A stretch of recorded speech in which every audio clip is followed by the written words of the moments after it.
Hello everyone, good morning. कैसे हैं आप सभी? एक बार फिर से आप सभी का वेलकम है lecture number 4 of the alcohol, phenol and ether. बच्चा लोग, आज की क्लास में हम एक नेक्स्ट प्रिपरेशन मेथड पढ़ेंगे और वो प्रिपरेशन मेथड किसका होगा?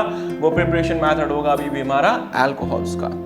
आज की क्लास में जो हम प्रिपरेशन मेथड पढ़ेंगे वो पढ़ेंगे by using various carbonyl compounds. चलिए आइए शुरू करते हैं। तो आज हम जो अल्कोहल की प्रिपरेशन करेंगे वो प्रिपरेशन करेंगे preparation by using carbonyl compounds। तो हम लोग क्या करने वाले हैं? कार्बोनिल कंपाउंड्स का यूज करेंगे एंड यूज करने के बाद उससे अल्कोहल प्रिपेयर करके देंगे। सबसे पहले सवाल ये आता है, सर कार्बोनिल कंपाउंड्स क्या होते हैं?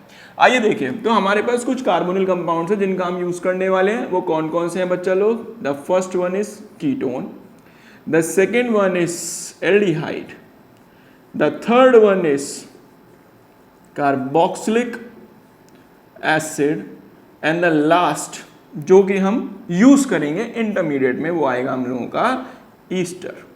ठीक है, तो हम ये चार कंपाउंड से यूज करेंगे, aldehyde, ketone, carboxylic acid and Easter. सवाल ये होते गए। देखिए बच्चा लोग, कीटोन क्या होता है जिनको नहीं पता वो समझे। कार्बन, ठीक है, हमने एक कार्बन कंपाउंड लगाया, बीच में कार्बन लगाया और बीच में डबल बॉन्ड ऑक्सीजन। ये जो ग्रुप लगा हुआ है ये कीटोन ग्रुप है। ठीक है, अब एल्डिहाइड की बात करेंगे, CH3 लास्ट में लगाया CHO। ये जो CHO लगा हुआ है ये एल्डिहाइडिक ग्रुप है, कोई प्रॉब्लम। अब बात करेंगे कार्बोक्सिलिक की, तो CH3 COOH ये जो ग्रुप लगा हुआ है कार्बोक्सिलिक ग्रुप लगा हुआ है। अगर मैं बात करूंगा ईस्टर्स की तो CH3 COOCH3, तो बेटा ये जो ग्रुप लगा हुआ है this is Easter group. I think ये क्लियर हो गया होगा। मेंशन कर देता हूं, ये जो ग्रुप है ये कौन सा ग्रुप है जनाब? इस ग्रुप को बोलते हैं हम कीटोन ग्रुप। इस ग्रुप को हम लोग क्या बोलेंगे? This is aldehydic group. This is aldehydic group. ये कौन सा है जनाब? This is carboxylic acid group. ये कार्बोक्सिलिक एसिड है। और ये जो लगा हुआ है RCOOR, इसको हम बोलते हैं बेटा लोग ईस्टर ग्रुप। ठीक है, तो ये हमारा ईस्टर ग्रुप है। आई थिंक कार्बोनिल कंपाउंड्स पता चल गए होंगे।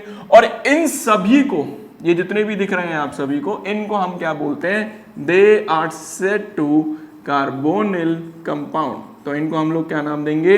कार्बोनिल कंपाउंड नाम देंगे। और इन्हीं की मदद से आज मैं आप लोगों को क्या बनाकर दिखाऊंगा? इन्हीं की मदद से आज हम लोग ईस्टर्स का, इन्हीं की मदद से आज हम लोग क्या बनाएंगे? अल्कोहल का प्रिपरेशन करके देखेंगे। ठीक है, चलिए लिख लीजिए, फिर आगे बढ़ते हैं। लिख लीजिए, लिख लिए सभी ने? Very good.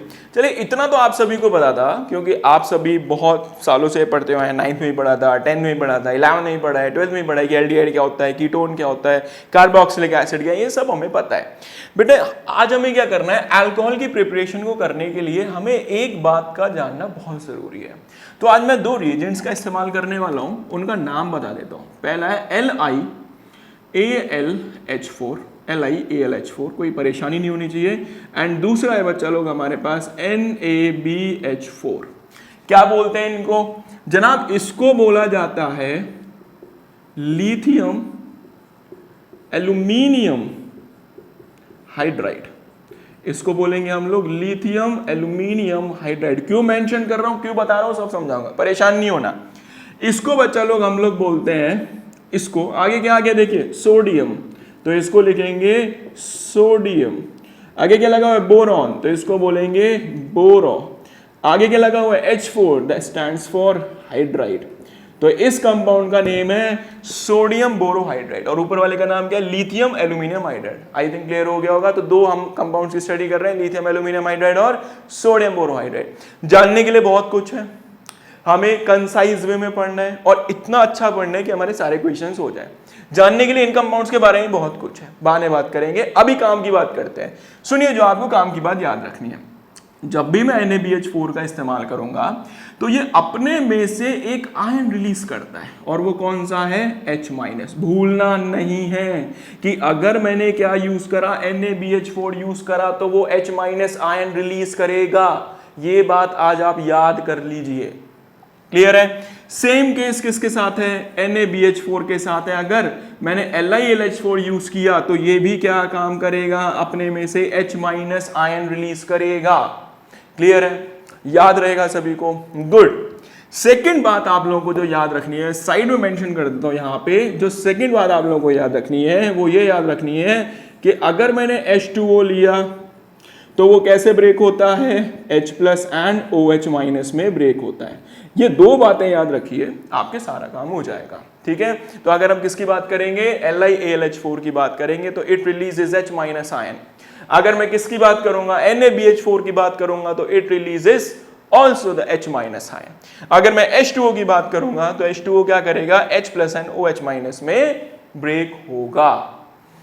ये समझ आया, इसको लिखिए फिर आगे कंटिन्यू करते हैं। चलिए लिख लीजिए बच्चा लोग, लिख लिया बच्चा लोग, गुड। चलिए शुरू करते हैं, और जो पहली प्रिपरेशन करेंगे हम लोग वो करेंगे बाय यूजिंग एल्डिहाइड। बहुत ध्यान से सुनने की जरूरत है, ठीक है। आइए समझाते हैं। देखिए मेरे पास एक एल्डिहाइड है CH3CHO, ठीक है बच्चा लोग, इसको मैंने रिएक्ट कराया H2 के साथ, हाइड्रोजन गैस, साथ में क्या ले लिया मैंने, एक मेटल ले लिया, दैट इज कॉल्ड PD।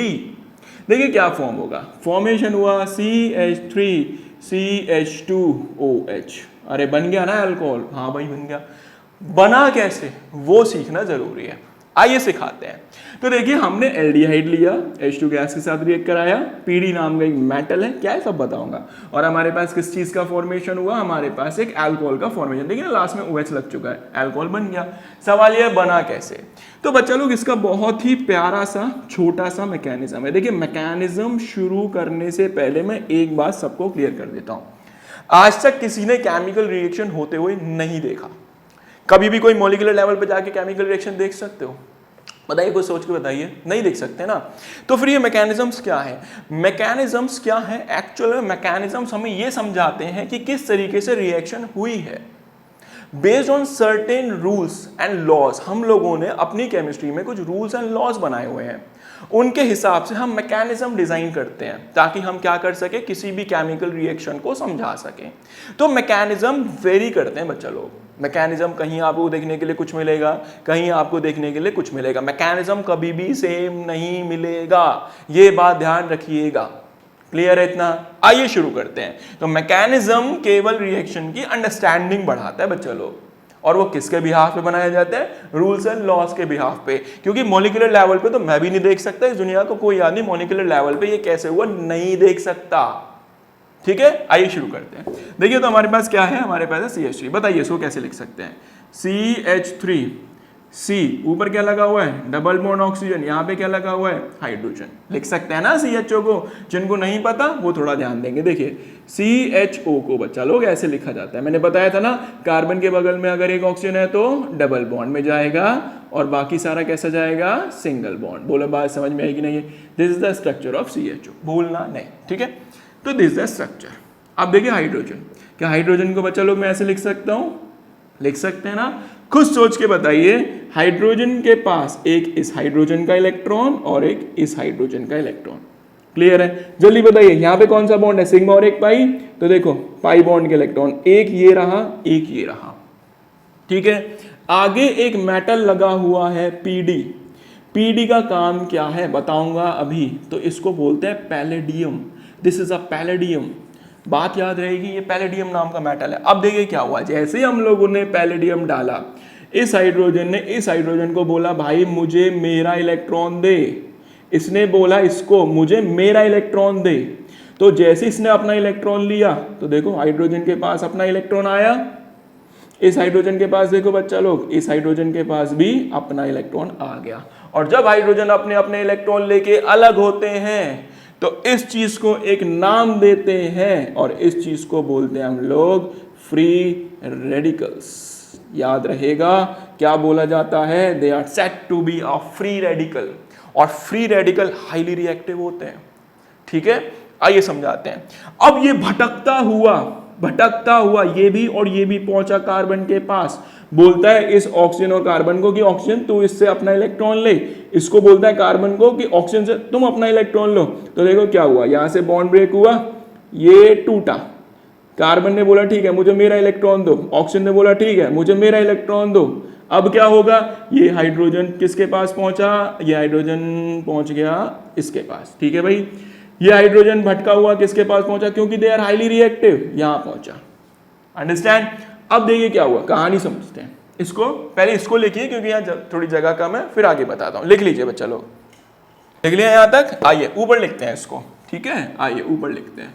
देखिए क्या था हमारे पास, CH3, साथ में क्या लगा हुआ है, फ्री रेडिकल। देखिए हाइड्रोजन अपना इलेक्ट्रॉन लेके आ रहा है, हाइड्रोजन आया अपना इलेक्ट्रॉन, ये हाइड्रोजन का इलेक्ट्रॉन देखिए जनाब, ठीक है। ऊपर क्या लगा हुआ है, ऑक्सीजन, ऑक्सीजन के पास भी अपना इलेक्ट्रॉन है। देखिए जनाब यहाँ से क्या आया, ये आया यहाँ पे अपना एक इलेक्ट्रॉन लेके। बोलो बात क्लियर है कि नहीं, हाँ जी। साथ में क्या लगा हुआ है भाई लोग, हाइड्रोजन। Is that clear. चलिए अब आप लोगों को एक बात पता है कि अगर मैंने बोला कोई भी एक बॉन्ड बन रहा है तो बॉन्ड में कितने इलेक्ट्रॉन होते हैं, सिंगल बॉन्ड में 2। याद रखिएगा हर एक बॉन्ड में कितने इलेक्ट्रॉन होते हैं, 2। तो देखो बच्चा लोग यहाँ पे 2 इलेक्ट्रॉन, 2 इलेक्ट्रॉन से क्या बनेगा, बॉन्ड बनेगा, नहीं बनेगा, अरे बनेगा। अब लिखते हैं क्या बना, CH3, कार्बन, कार्बन लगा है, कितने हाइड्रोजन लगे बच्चा लोग, 2 हाइड्रोजन, CH2। ऊपर क्या लग चुका है हमारे पास, OH। क्या मैं इसको ऐसे लिख सकता हूं पलट कर, देखिए CH3 CH2OH। अरे बना नहीं बना अल्कोहल, अरे यही तो बनाया था। देखो this is our main chemical reaction, ये हमारी बच्चा लोग मेन केमिकल रिएक्शन है और ये मैकेनिज्म है। इसको नाम दे देता हूं, this is step 1 and this is step 2। तो आई थिंक आप लोगों को समझ में आया होगा कि किस तरीके से ये केमिकल रिएक्शन प्रोसीड आउट हुई है, ठीक है। समझ में आया ये किस तरीके से हुई है बिल्कुल आसान। दोबारा सुन लीजिए क्या करना है। देखिए आपको पहले इसको एल्डिहाइड को ब्रेक करना है, हाइड्रोजन को ब्रेक करना है, हाइड्रोजन का फ्री रेडिकल करना है। फ्री रेडिकल मैकेनिज्म बोला जाता है। फ्री रेडिकल करने के बाद फ्री रेडिकल हाईली रिएक्टिव, मेरे शब्दों पे जाइए, free radicals are highly reactive, free radicals are highly reactive. और हाईली रिएक्टिव जाएगा और अपनी जैसे ही साथ जुड़ना चाहेगा, जुड़ गया जाके, और जुड़ने के बाद एक कंपाउंड का फॉर्मेशन हुआ। सवाल यह इसका नाम क्या है कंपाउंड का, आइए नाम भी कर लेते हैं। 1 2 2 के लिए लिखते हैं बच्चा लोग इथ, सारे सिंगल तो एन, और 1 पर OH तो 1 ऑल, तो इथेनॉल का फॉर्मेशन हो चुका है, ठीक है। अब सवाल यह कि what is the role of PD, PD का क्या काम है। तो समझिए, मैं इसको ना एक पिक्चर के थ्रू समझाता हूँ, एक इमेजिनेशन के थ्रू समझिए। मेरे पास एक बीकर है, ठीक है, मेरे पास एक बीकर है। उस बीकर में मैंने क्या डाल दिया, उस बीकर में मैंने एल्डिहाइड फिल कर दिया। ये बीकर, इस बीकर में नीचे एल्डिहाइड नाम का कंपाउंड पूरा फिल है, नीचे एक होल है यहाँ पर, और मैंने यहाँ से कौन सी गैस डाल दी, हाइड्रोजन गैस डाल दी। अब जब मैंने हाइड्रोजन गैस डाली, वो हाइड्रोजन गैस क्या करेगी, थोड़ी देर तो अंदर टिकेगी, लेकिन गैस है ना, तो ऐसे होते हुए कहाँ चली जाएगी, ऊपर चली जाएगी। तो क्या ज्यादा रिएक्ट कर पा रही है, नहीं कर पा रही। तो जब ज्यादा रिएक्ट नहीं कर पाएगी तो उस केस में हम लोग क्या करेंगे, वही बीकर जिसमें एल्डिहाइड पड़ा हुआ है उसमें हम एक पीडी नाम का मटेरियल डाल देंगे, पीडी नाम का मेटल स्प्रेड कर देंगे। जैसे ही हाइड्रोजन गैस आई, पीडी की एक प्रॉपर्टी है, जैसे ही हाइड्रोजन ऊपर जाएगी उसको नीचे खींच लेगा, and this phenomena is called adsorption, not absorption, this is called adsorption.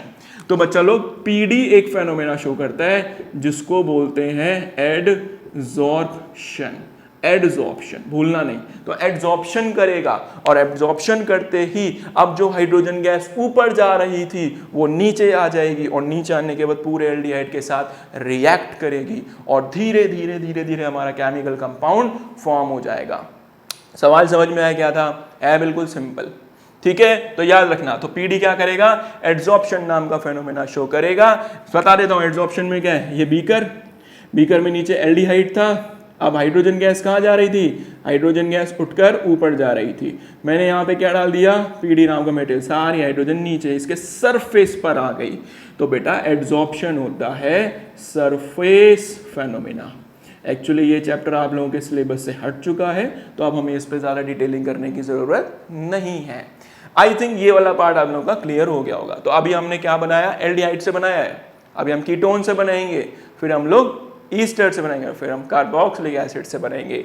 चलिए लिखिए, फिर आगे बढ़ते हैं और सेकंड पार्ट कंटिन्यू करते हैं। लिख लीजिए बच्चा लोग।